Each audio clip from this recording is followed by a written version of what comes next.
Hello friends, welcome to you and me. Today I am going to discuss with you Introduction to Companies Act 2013. सो इस पूरे chapter में और इस पूरे topic में मैं आपको ये पढ़ाऊंगी कि किस तरह से कंपनीज एक्ट 2013 जो है वो एग्जिस्टेंस में आया, how it is different from companies act 1956। ये 1956 के एक्ट से किस तरह से डिफरेंट है। तो ये जो सबसे पहले हमारे लिए ये जानना ज़रूरी है कि कंपनीज एक्ट 2013 जो है वो एग्जिस्टेंस में कब आया। तो ये एक्ट जो है जैसे कि हमें साल से ही पता लग रहा है, 2013 में ये एक्ट जो है वो पास हुआ by the parliament and it receive the approval from our president our president on 29th August 2013 और 30 अगस्त 2013 से ये एक्ट जो है वो लागू होना शुरू हो गया। तो अब हम पढ़ेंगे कि हाउ ये एक्ट जो है वो किस तरह से 1956 से डिफरेंट है। तो अब इसको देखने के लिए सबसे पहले हमें ये पता होना चाहिए कि 1956 के एक्ट में क्या था और 2013 में उसमें क्या चेंजेस किए गए। तो 1956 में ये पूरा एक्ट जो था वो 13 पार्ट्स में डिवाइड था, लेकिन अब इसको हमने किस में डिवाइड कर दिया, अब हमने इन 13 पार्ट्स के 29 चैप्टर बना दिए। पहले यहाँ पर 658 सेक्शन होते थे, लेकिन अब इसमें जो है टोटल 470 सेक्शन ही रह गए। इसके बाद जो मेजर चेंज हुआ, पहले थे 15 शेड्यूल, अब इसमें सिर्फ कितने शेड्यूल्स रह गए, 7 शेड्यूल्स रह गए। तो काफ़ी सारी चीज़ें जो अब हमारे इंडिया में यूज़ नहीं होती थी या फिर ग्लोबलाइज में हम यूज़ नहीं करते, ग्लोबल बिजनेस में हम यूज़ नहीं करते, उन सबको कम कर दिया गया या फिर इकट्ठा कर दिया गया, ताकि कंपनी की जो प्रोसेसिंग है, कंपनी की फॉर्मेशन जो है, कंपनी में काम करना जो है वो थोड़ा सा क्या हो जाए, आसान हो जाए। कंपनी एक्ट 2013 ने हमें कुछ बेसिक नई चीज़ों के बारे में भी बताया, कुछ नए कॉन्सेप्ट्स भी इंट्रोड्यूस किए, जैसे कि हमें कंपनीज एक्ट 2013 से 1 पर्सन कंपनी और 1 मैन कंपनी के बारे में पता चला। इसके अलावा हमें ऑडिट इंडिपेंडेंट डायरेक्टर के बारे में पता लगा। इंडिपेंडेंट डायरेक्टर का कॉन्सेप्ट जो है वो एग्जिस्टेंस में आया। हमें वुमेन रेजिडेंट डायरेक्टर्स के बारे में पता चला। ये कुछ ऐसे कॉन्सेप्ट थे जो 2013 में इंट्रोड्यूस किए गए। तो एक एक करके अब हम इन बेसिक फीचर्स को पढ़ना शुरू करते हैं कि कंपनीज एक्ट 2013 के क्या नए बेसिक फीचर्स थे। तो सबसे पहले मैं इसमें पॉइंट लूँगी डोरमेंट कंपनी का। तो डोरमेंट कंपनी जो थी वो 2013 में इंट्रोड्यूस की गई। अब डोरमेंट कंपनीज होती क्या है, जो कंपनीज लगातार 1 या 2 साल तक लगातार कोई काम नहीं करती, no work is done by these companies, they have generated, they have came into force, लेकिन उसमें से किसी भी तरह का कोई भी काम नहीं हो रहा, तो ऐसी कंपनीज को हम क्या कहते हैं, डोरमेंट कंपनीज कहती हैं। तो कंपनी एक्ट 2013 कहता है कि अगर कोई कंपनी लगातार 1-2 साल काम नहीं करती है तो उसको किस कैटेगरी में डाल दिया जाना चाहिए, उसको डोरमेंट कंपनी की कैटेगरी में डाल देना चाहिए। दूसरा उन्होंने बोला national company law tribunal. National company law tribunal जो है ये क्या करता है कि कंपनी के खिलाफ या कंपनी अगर कोई भी केस दायर करती है तो उसका फैसला कहाँ पर होगा, यहाँ पर होगा, नेशनल कंपनी लॉ ट्रिब्यूनल। पहले जो था वो क्या था हमारे पास, इसकी जगह पर 1956 में company national company law tribunal की जगह पर था कंपनी लॉ बोर्ड, जो कि कंपनी के खिलाफ या कंपनी अगर कोई भी केस दायर करती थी तो उसके जितने भी फैसले होते थे वो कहाँ पर होते थे, कंपनी लॉ बोर्ड में होते हैं। अब कहाँ पर होंगे, after 2013 after the amendments it will be in national company law tribunal. Next point is, अब कंपनी जो है उसको अपने जो जितने भी अकाउंट्स हैं, the company have to maintain their accounts in an electronic form, यानी अब कंपनीज जो है, क्योंकि हम ग्लोबल लेवल पर काम कर रहे हैं, हमारे जितने भी कंपनीज हैं उनकी ब्रांचेस जो है वो यहाँ पर होने की बजाय फॉरेन कंट्रीज में भी होती हैं, तो हम अपने अकाउंट्स कहीं से भी उनको एक्सेस कर सकें, इसलिए 2013 कंपनीज एक्ट ने ये ज़रूरी कर दिया कि हमारे जितने भी अकाउंट्स हैं वो किस फॉर्म में होने चाहिए, इलेक्ट्रॉनिक फॉर्म में बने हुए होने चाहिए। मैनुअल भी मेंटेन करने हैं, साथ के साथ हमें उसको इलेक्ट्रॉनिक फॉर्म में भी मेंटेन करना है। Next point is fast merger and approvals are including. That means कि पहले जो थे वो पहले भी मर्जर हुआ करते थे, पहले भी एक्विजिशंस हुआ करती थी, लेकिन उनमें बहुत लंबा प्रोसेस था। अब क्या हुआ, इस प्रोसेस को थोड़ा कम कर दिया गया और मर्जर और जो एक्विजिशन का प्रोसेस था उसको क्या कर दिया गया, फास्ट कर दिया गया। अब आप शॉर्ट टर्म यानी थोड़े टाइम के लिए भी मर्जर्स कर सकते हैं, शॉर्ट मर्जर्स भी कर सकते हैं कि एक दो छोटी कंपनियां मिलकर एक बड़ी कंपनी बना लें। इसके अलावा क्रॉस बॉर्डर मर्जर्स जो थे उनको भी थोड़ी सी रियायत दी गई कि अब आप क्या कर सकते हो, अगर आप अपनी कंट्री के अलावा किसी और कंट्री के साथ उसकी कंपनी को अपने अंदर मिलाना चाहते हो तो उसकी इजाज़त भी जो है वो मिल गई। तो नेक्स्ट जो मेजर चेंज आया वो किस में आया, मर्जर्स में आया।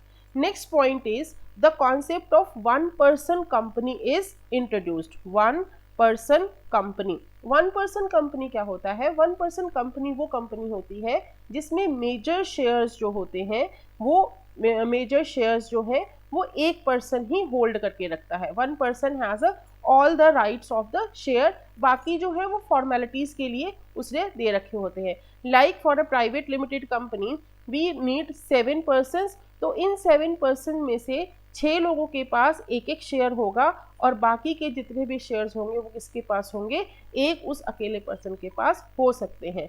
तो ये one person company, one man company का कॉन्सेप्ट जो था वो भी कब आया, 2013 में इंट्रोड्यूस किया गया।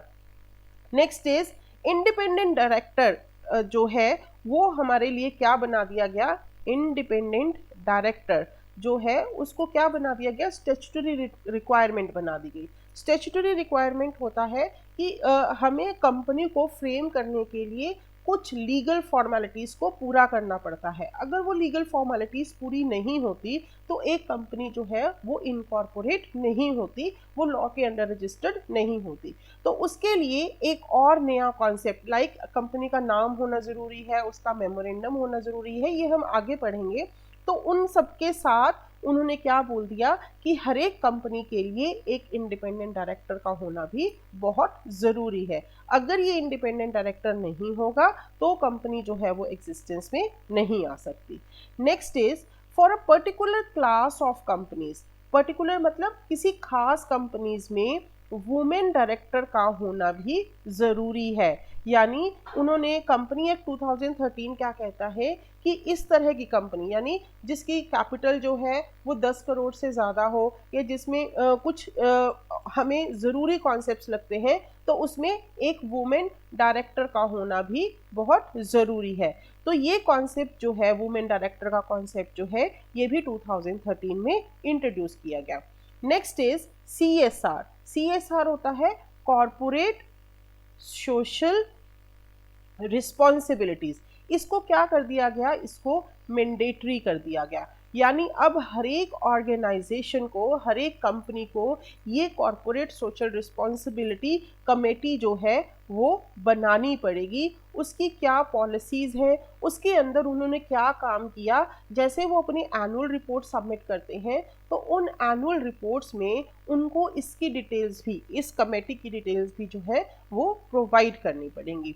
तो इसी तरह से ये भी एक नया कॉन्सेप्ट था, क्योंकि जो कंपनीज थी वो बड़े लेवल पर काम कर लेती थी लेकिन वो अपनी आसपास की जनता के लिए, आसपास के इन्वायरमेंट के लिए कोई भी कुछ भी नहीं सोचती थी। तो अब कंपनी लॉ 2013 कहता है कि आपकी समाज के प्रति भी कुछ जिम्मेदारियां हैं, तो उन जिम्मेदारियों को आप कैसे निभाते हो, आपकी कंपनी में उनके लिए क्या पॉलिसीज है, उसका ध्यान जो है वो पूरी तरह से रखा गया। तो ये एक कॉन्सेप्ट था जो 2013 में इंट्रोड्यूस किया गया।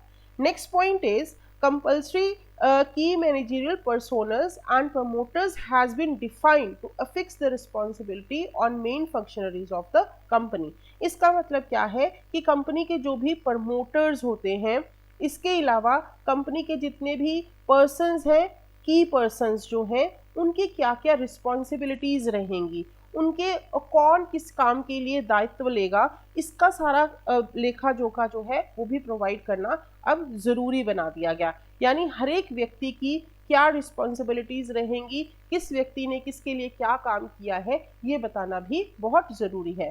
सो की responsibilities has been to be explained whenever you are making your company, तो ये भी बताना बहुत ज़रूरी है। अगला जो नया पॉइंट था वो इंट्रोड्यूस किया गया ड्यूटीज़ ऑफ डायरेक्टर्स, कि एक डायरेक्टर की अपने शेयर होल्डर्स के प्रति, अपने जो कम्युनिटी है उसके प्रति, अपने एम्प्लॉयज़ के प्रति उसकी क्या रिस्पॉन्सिबिलिटीज़ है, उसकी क्या ड्यूटीज़ है, उसका ब्यौरा देना भी ज़रूरी है, यानी उसकी जानकारी देना भी बहुत ज़रूरी है। तो ये भी 2013 में उन्होंने बताया कि जब भी आप कंपनी के बारे में बता रहे हो, you also have to tell about what are the various duties of the director towards the shareholders, towards the employees, towards the customer and anybody who is interested in your business. Next is listed companies are required to have one director representing small shareholders. जितनी भी listing companies हैं, listing companies होती हैं जो stock exchange में list होती हैं, यानी जिनके वहाँ पर शेयर्स बिकते हैं, तो ऐसी जितनी भी कंपनीज हैं जो स्टॉक एक्सचेंज में लिस्टेड हैं, उन कंपनीज में एक ऐसा डायरेक्टर होना चाहिए जो आपके स्मॉल शेयर होल्डर्स को क्या करेगा, रिप्रेजेंट करेगा। तो इससे क्या बेनिफिट होगा, इससे ये बेनिफिट होगा कि जिन लोगों के पास आपकी कंपनी के कम शेयर्स हैं, तो उन शेयर्स के, तो उनको भी राइट होगा, यानी अगर कोई कंपनी बड़ा फैसला ले रही है तो उनके ऊपर उनके अगर कोई इम्पैक्ट पड़ रहा है तो उसके बारे में भी उनको भी जानकारी मिलेगी और वो अपना एक रिप्रेजेंटेटिव खड़े रखकर अपना पक्ष जो है वो दे सकते हैं। तो ये भी एक नया कॉन्सेप्ट था जो 2013 में इंट्रोड्यूस किया गया। इसके अलावा ये भी बताया गया कि एक पर्सन जो है वो कितनी कंपनीज की डायरेक्टरशिप ले सकता है। So the concept of directorship is introduced, or we can say fully explained or cleared in the Act 2013। तो इसमें बताया गया कि एक व्यक्ति जो है वो एक टाइम पर 20 कंपनीज को डायरेक्ट कर सकता है, जिसमें से 10 कंपनीज जो है वो पब्लिक लिमिटेड कंपनीज हो सकती हैं। तो ये जो है ये भी 2013 में बताया गया कि ये क्लियर कर दिया जाना चाहिए कि कितने लोग जो हैं वो कितनी कंपनीज को डायरेक्ट कर सकते हैं at one time of place. For example मैं हूँ तो मैं एक टाइम पर 20 कंपनीज में एज अ डायरेक्टर बन सकती हूँ, जिसमें से 10 कंपनीज जो हैं वो पब्लिक लिमिटेड कंपनीज हो सकती हैं।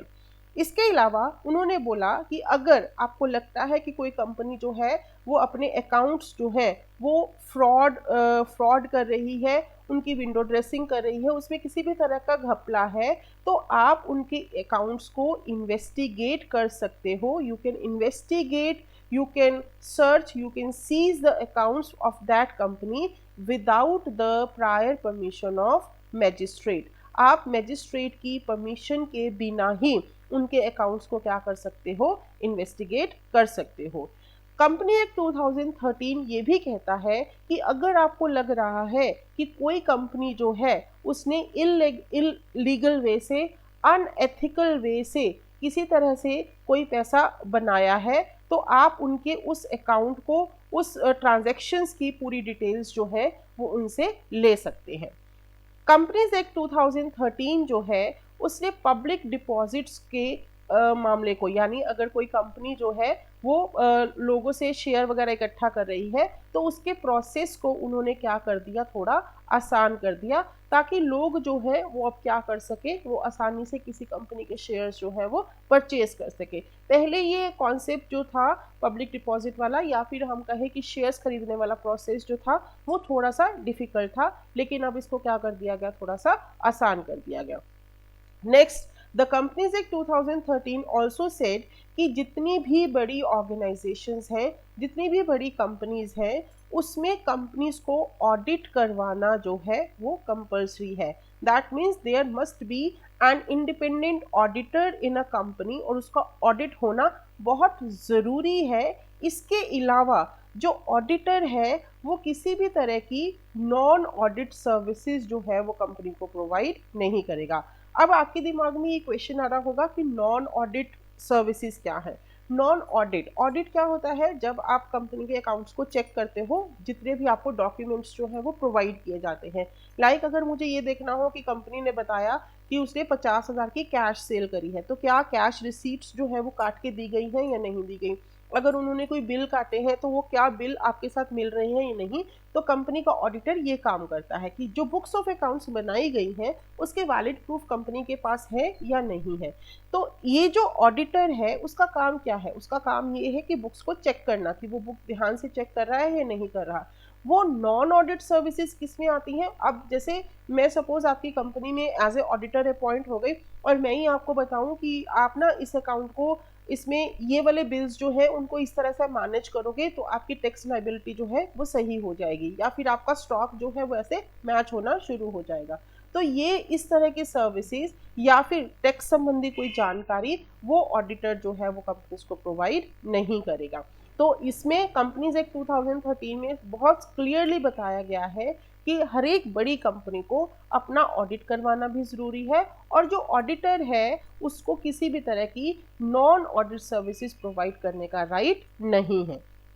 इसके अलावा कई बार क्या होता है कि कंपनी के पास कुछ ऐसे फंड्स इकट्ठे हो जाते हैं जिनको कोई लेने ही नहीं आता। लाइक कंपनी ने कुछ शेयर्स इशू करे, उसके पास वो शेयर्स जो है वो फोरफिट हो गए, या फिर कंपनी के पास किसी ने हमने वर्क्स कंपनसेशन बनाया, कोई हमारे पास वो इकट्ठा हो रहा है, कोई फंड इकट्ठा हुए जा रहा है लेकिन वो हमने अभी बांटा ही नहीं है, काफ़ी सालों से उसको किसी ने क्लेम ही नहीं किया।